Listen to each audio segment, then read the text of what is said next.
Hi, it's Bumble. Welcome back to my channel. I went into this movie hearing only really bad things about it, and this might be like a bit of a hot take. I really enjoyed it, and I feel like I actually had more fun with it than I did with the newer Ghostbusters movies, the ones with Paul Rudd. 'Cause those ones, like, they're good too. They're like writing wise and stuff, and like joke wise, actually those are better, like a billion times better than this one. But I think with this one I had more fun with it, and I actually felt, from what I remember from watching the original Ghostbusters, like this felt kind of more of the same tone of that. Actually, like, I do like with the new ones that they're definitely more like serious and stuff, and they are better. But because it's weird, like I'd watched the original Ghostbusters movies for the first time like last year, so it's not like they're 100% clear in my head, but I remember they were way like sillier than I expected them to be. They almost reminded me of like older SNL movies a little bit. They had that, I don't know if it was because of the cast members and stuff, but it had that vibe, and I feel like this one kind of matched that a bit of being silly. I mean, that didn't I don't mean that it was like as funny. It definitely wasn't. A lot of the jokes in this were terrible, actually. Like, they would either go on for too long or they just weren't good or something. Like, I thought this was one that like people hated, maybe because it was like an all-female cast for like the Ghostbusters and stuff, but no, it's because the writing was shit. But there was like some things I actually liked with it. Now that I'm mentioning about like, oh, it was kind of wacky. I saw that Dan Aykroyd was one of the executive producers, and I'm like, okay, that makes sense and stuff. He also had some. I think they got everyone of like the original Ghostbusters who were still alive to like cameo in this. Because I think one of them was the uncle of one of the characters in this, and then as a cab driver, and Bill Murray was this guy who didn't believe in ghosts or something. Like, they were all set in roles of like people that didn't believe in ghosts or weren't helpful to the Ghostbusters, and I find that kind of funny. But they don't really have like big roles or anything, which I thought was good. It's just like a fun little cameo, and that's it. And Sigourney Weaver appears after the credits, where she is like this scientist lady or something. But yeah, so there's like a bit of things with that. Yeah, because like the newer movies feel like they're kind of like a reboot and stuff, where it's like the kids, I think, are Ghostbusters or something. It's like a group of teenagers, if I remember correctly.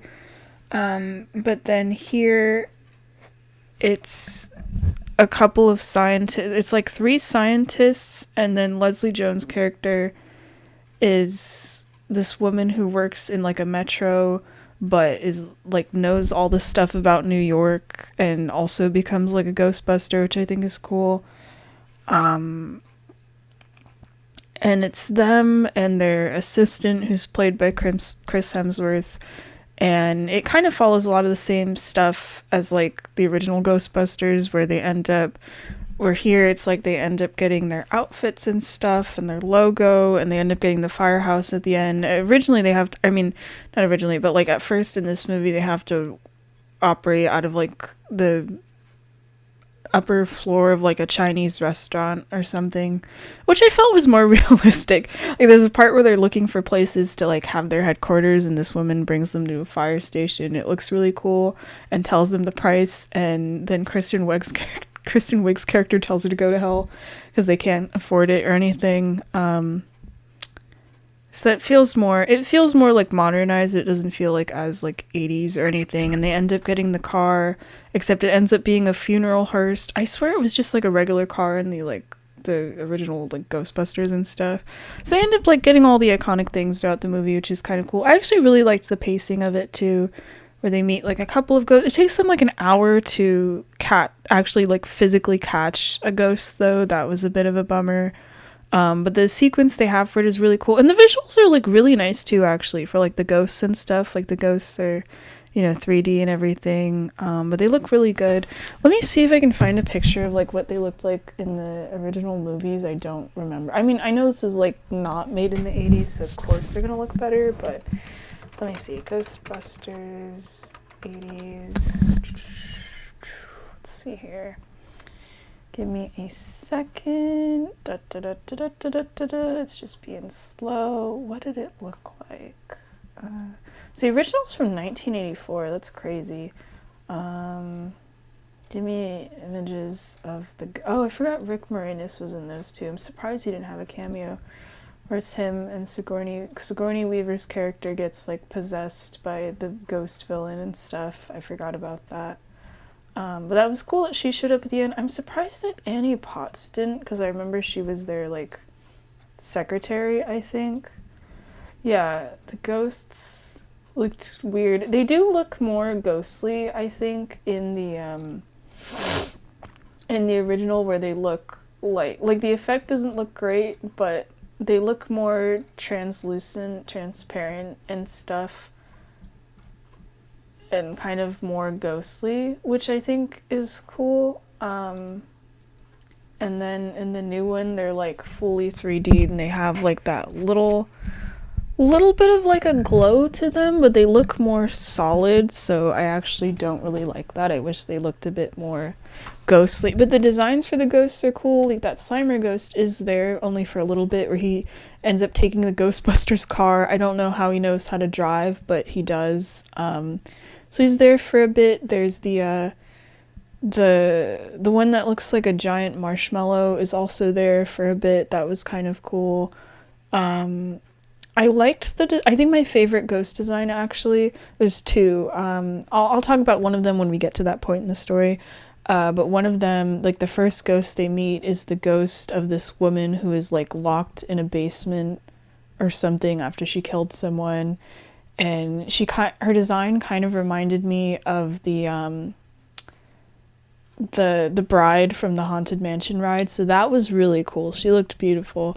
I actually had assumed she was going to be the villain, because the story is introduced with this like tour guide talking about this old house and this woman who lives down there, and then she ends up bursting out of the basement and whatever, and they end up catching her at the end. I thought she was going to be the villain, and this movie was going to like have to revolve around this like spooky haunted house or whatever, but no, it's just like a small thing at the beginning. So it was actually a little bit disappointing. Okay, let me go over the notes. So Kristen Wiig's character, I don't remember what her name is, so I think I'm just going to refer to her as Kristen Wiig.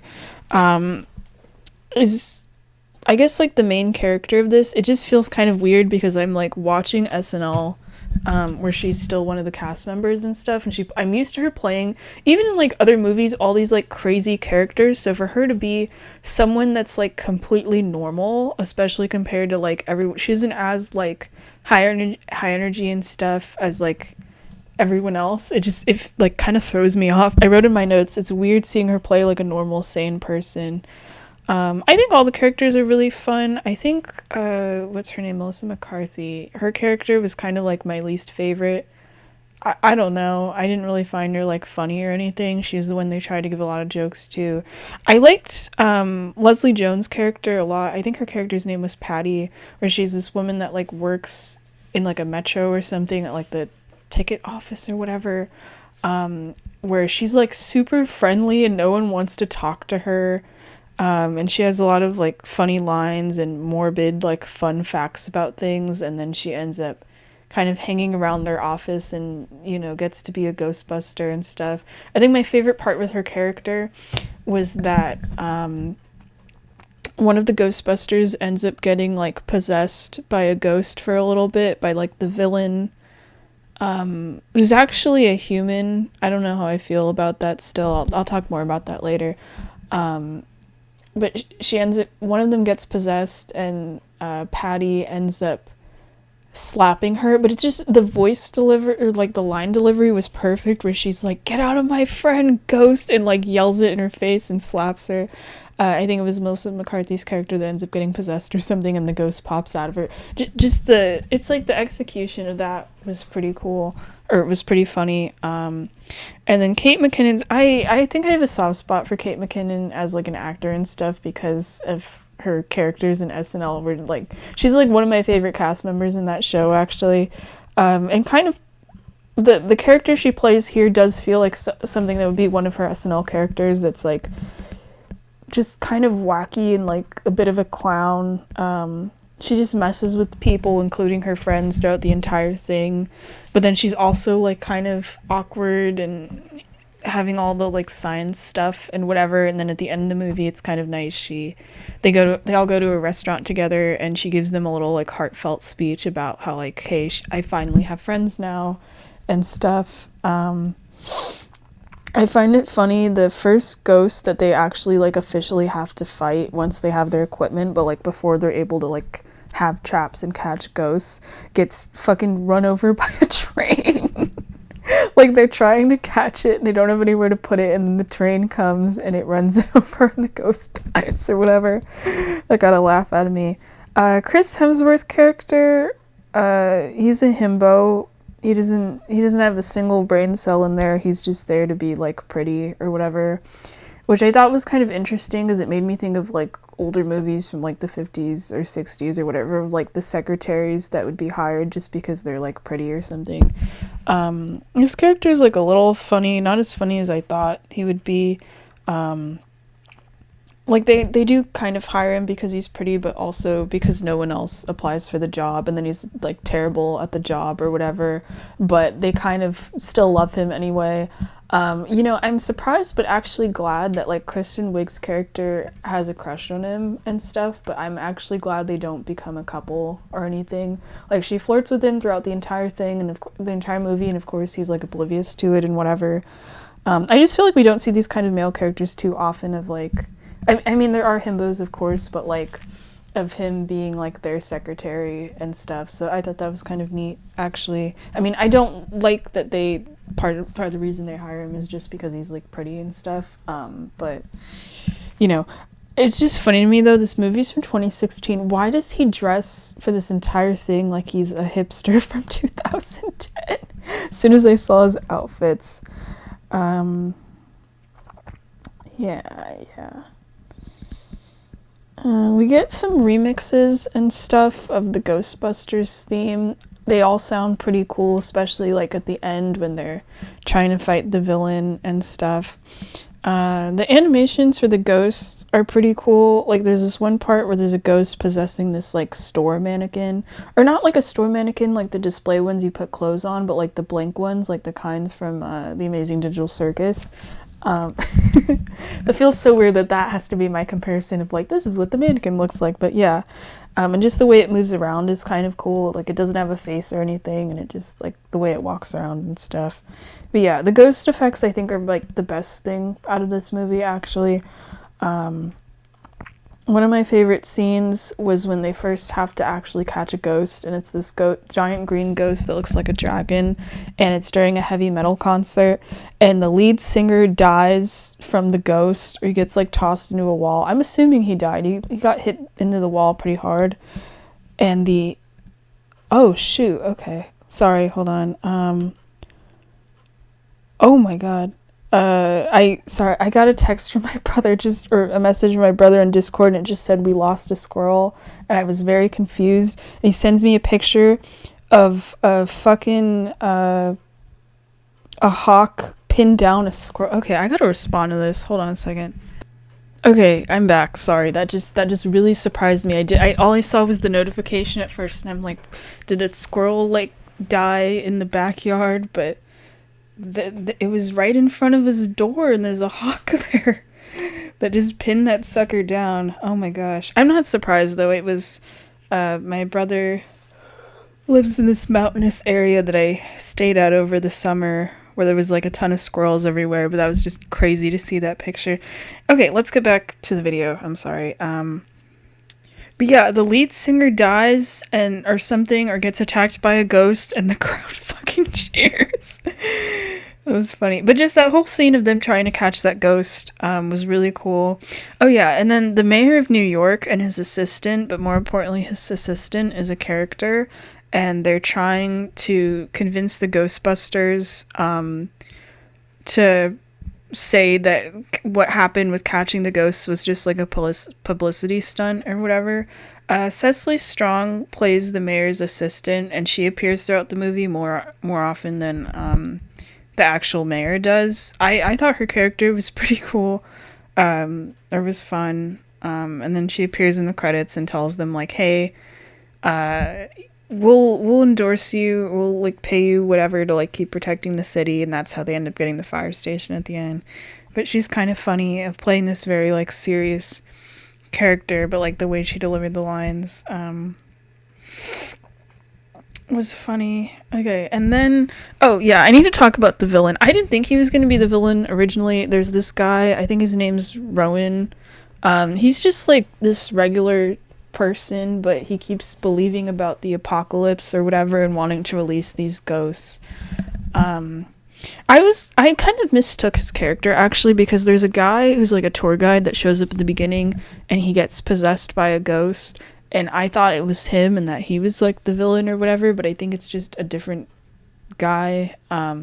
So I was kind of confused about that throughout the whole thing, but the villain of this movie is just this guy named Rowan. It's not like a supernatural entity or anything, and the Ghostbusters, they try to talk him down from releasing the ghosts, and they're trying to think of things that make life worth living, kind of like how you would talk someone from like off of like jumping off a building, and the only things they mention are soup and salad, and that's it, and it doesn't work, and it's such an anticlimactic scene because you think he's gonna like release the ghost anyway, but then they mention about like, hey, the police are here, you're going to jail, and he goes nope, and then just gets himself electrocuted and dies.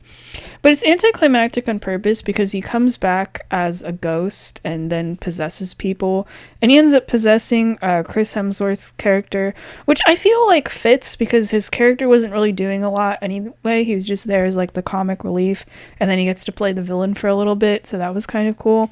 And it comes off as kind of funny because he still even though he's possessed by this much smarter person, he still talks the same way as like Chris Hemsworth's like himbo character and stuff, where he just sounds like very like calm but kind of like happy about things or whatever, or he keeps mentioning about like, man, I should have like worked out more while I was still alive and stuff. But yeah, so that happens. There's the part I mentioned earlier where one of the Ghostbusters gets like possessed, but like right before Chris Hemsworth's character gets possessed, and they have to like try to get the ghost out of her and stuff. That part was pretty tense because Kate McKinnon's character ends up like hanging off a 2-story window, and they're trying to rescue her, but also trying to like get the ghost out or something. Then let's see, and then all the ghosts end up getting released into New York, and that visually that looked really cool. I liked the ones that were possessing these like giant evil parade balloons, like the ones you'd see at like Thanksgiving and stuff. That looked pretty neat, and that's where the giant Stay Puft Marshmallow ghost comes in. I liked the design of it. I liked that they didn't try to make it look too creepy or anything, because I feel like that's kind of the point with the face and stuff. It kind of looks almost cutesy, but then it's this big thing that's trying to like kill them or whatever. And then they have to fight all the ghosts outside for a bit, and it's like a foggy nighttime setting or whatever. That looked really cool, actually. Like, the pacing of this movie works well, and it's actually fun at the times when they're trying to, like, fight the ghosts. It's just the jokes and the writing of this that sucks. Other than that, you know, it's like, fine.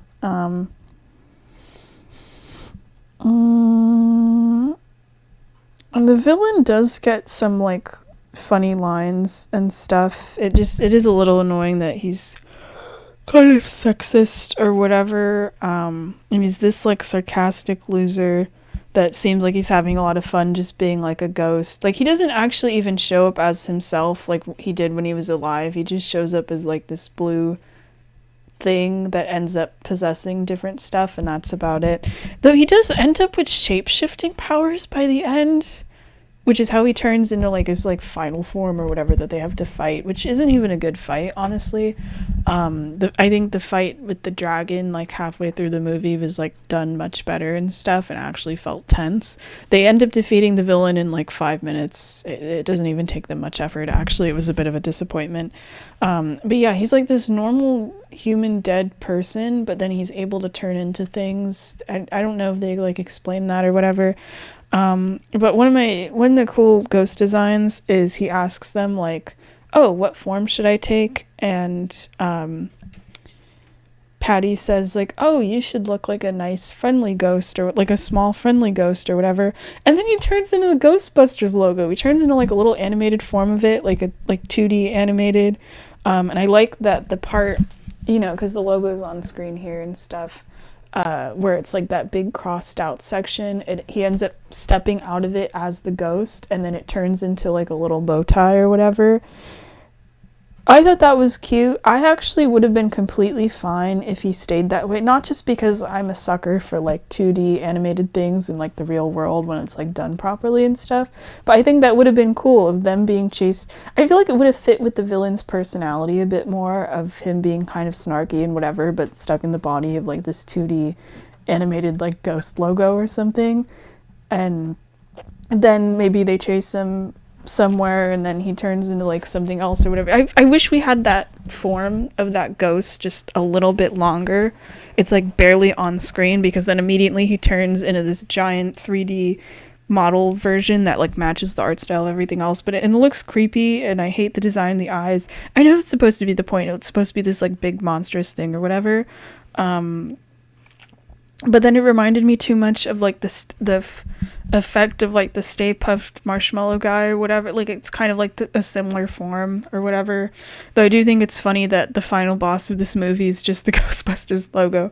But yeah, that was a bit of a bummer. I wish it stayed as the smaller version, at least even just a little bit longer, because it was animated really well and everything, and I liked the design of it, of like the little bow tie. It does this cute little pose at one point too, where it just looks kind of silly. I was almost considering going back and making that my Discord profile picture for the month. But yeah, they beat him pretty easily, and then he ends up inside this like wormhole or whatever, getting sent back to like the ghost dimension or whatever. There is a cool part where Kristen Wiig has to jump after Melissa McCarthy's character into the wormhole to rescue her or something, and then it ends up turning their hair white afterward. But the whole sequence of jumping into the wormhole and them being in there actually visually looked really cool. But yeah, that's pretty much it. And then during the credits, they have like sequel bait where they mention about a ghost named Zool, which is like the evil ghost that possessed Sigourney Weaver's character in the first movie. But I'm pretty sure this movie probably did so bad that it didn't get a sequel or anything.